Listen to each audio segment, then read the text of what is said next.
Hi. Hey. Say hi.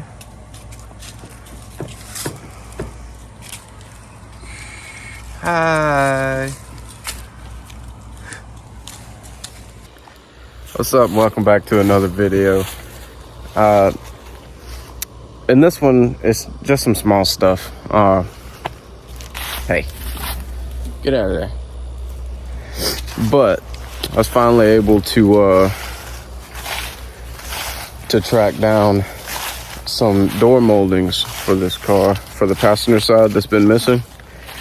And it's already painted silver. And it has all the clips.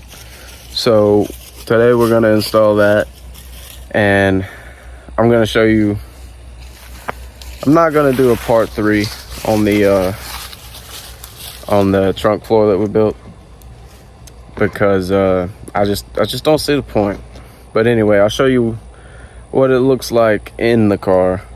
It's not fully installed yet, because there's some more things that we need to do, that we want to incorporate in the back along with that. But it's not the, it's not the final product, but it's in here and it looks pretty good. So I'll show you what it looks like.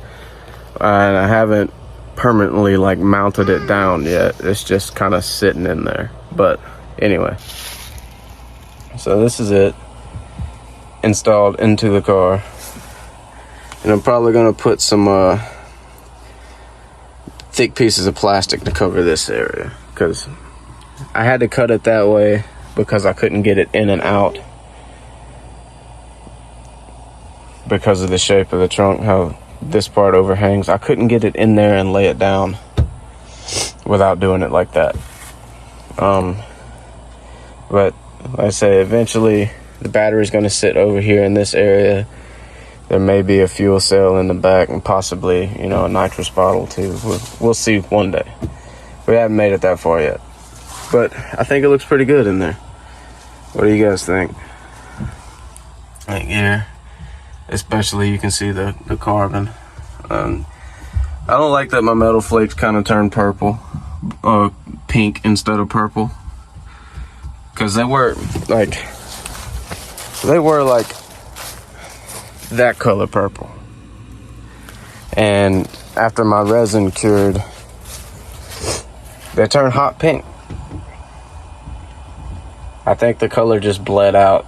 I'm not sure why, but yeah, there's a better look.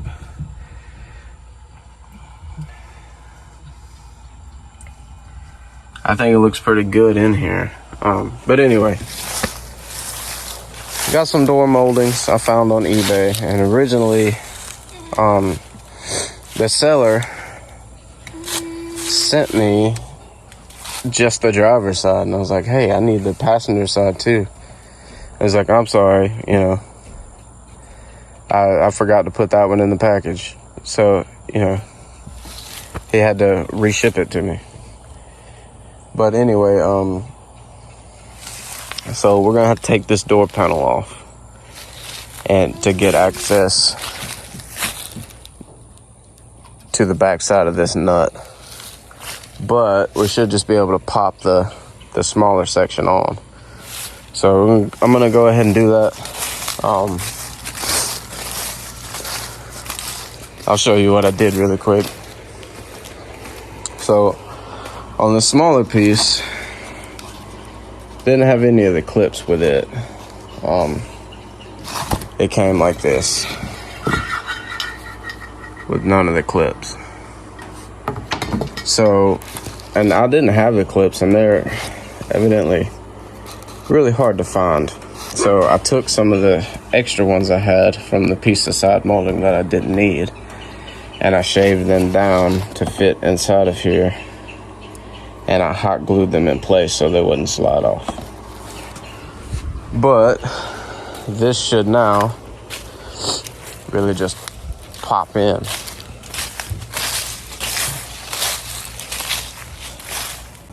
Alright, so yeah,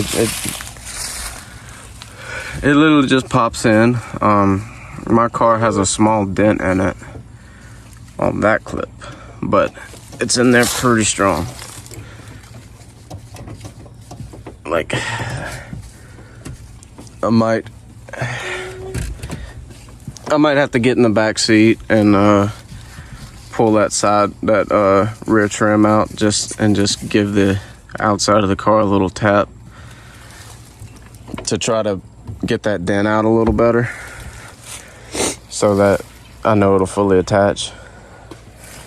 But we're gonna go ahead and start pulling the door panel to get the long piece on. All right, so I was wrong about taking the door trim off. You don't actually have to take the panel off, because the nut for the side trim is right there.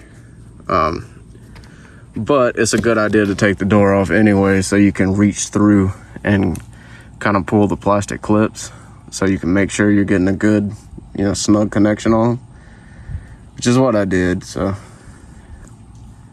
anyway, it's all back together, and let's check it out.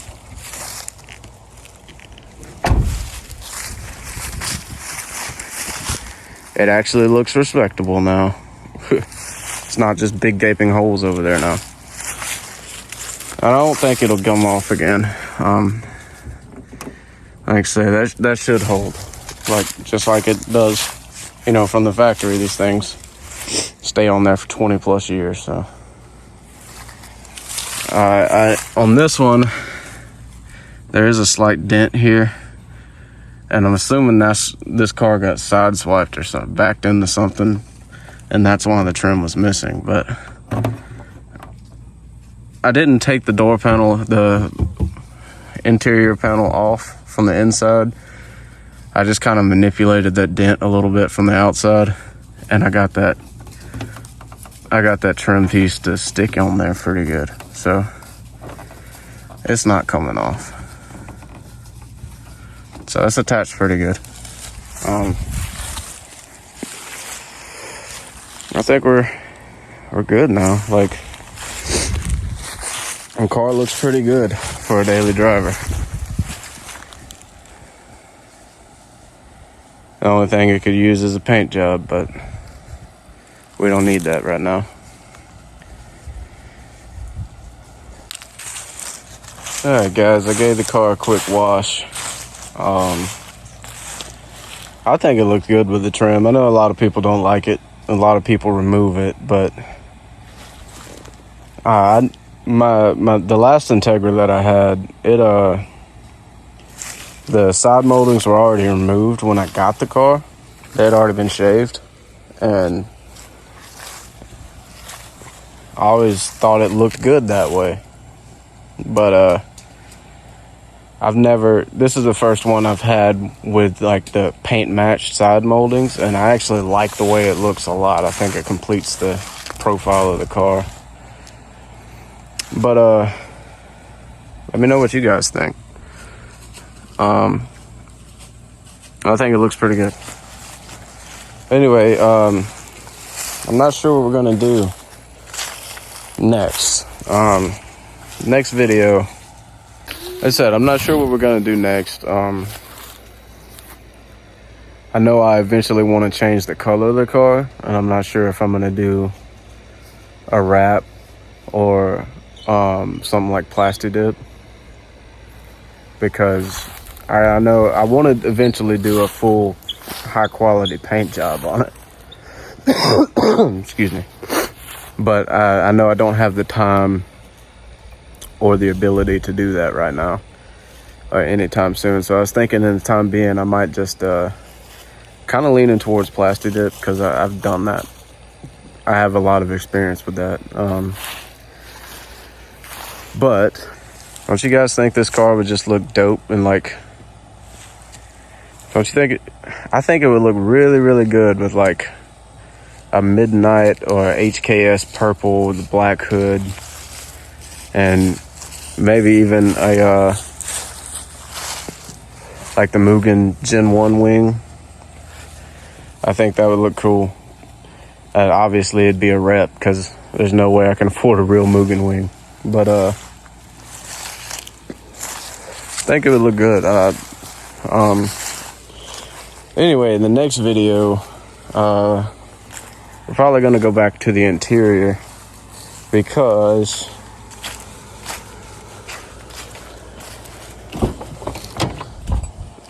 this carpet's really dirty and nasty, and I'd like to keep carpet on this car. And like I said in a previous video, I've always stripped these cars down and like gutted them, and I don't want to do that with this one. I want it to be a nice street car with full interior. So I'm thinking about dyeing the carpet, which would be relatively inexpensive. So I think that's what we're going to end up doing. And that might be the next video. But anyway, thank you. Thank you guys for watching. Thank you for taking time out of your day to watch this video. I like making these, and it'd be nice for some of you guys, watch. Me and my son, he's playing in the mud right now. Shouldn't be, but he is. I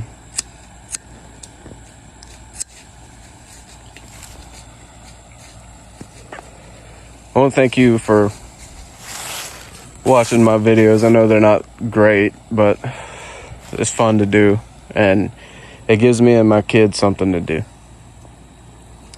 And it kind of helps me share my love of cars with my kids. And like, my son loves cars, and we got a lot of stuff going on family wise right now. I don't really talk about it a lot. Say hey buddy. But my son's got some intestinal problems, and he had surgery a few days ago to get a biopsy done to see if he needs to have a major surgery done. And doing stuff with this car is, me and him get to have fun and come outside and play together, and it's a lot better than us just sitting inside and not doing anything. So it helps. It helps me and him. He just enjoys it, and I do too. So it gives us something to do together. So I'm gonna keep making these videos because I like it. And as I said, next video we're gonna go back, do some more on the interior probably. Like right now, this car is still in daily driver mode.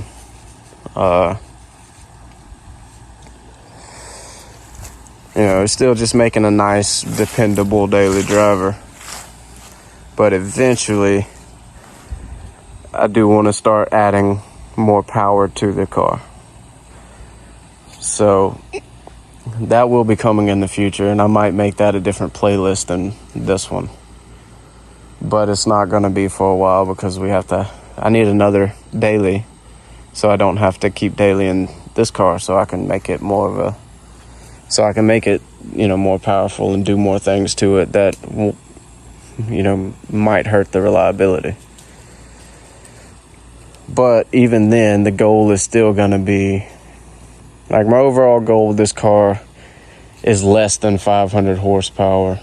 Something that I can still jump in, put the kids in the back seat, and cruise on the weekends, go to car shows, go to some small local drag race events, and something I can just rip it up on the street with that's not going to break every time I drive it. I don't want I don't want to have to run race gas. I want to be able to run pump gas without blowing the engine up. So, you know, it'll eventually be, like I said, the overall power goal is going to be less than 500 horsepower.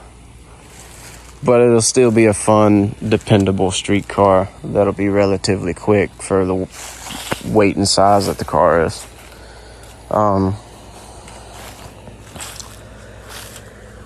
But I don't know. Let me know what you guys want to see. But anyway, that's going to be the end of this one. I'll see you guys soon.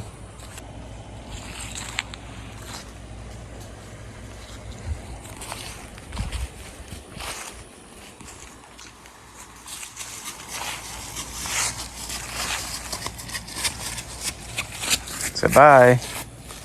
Bye.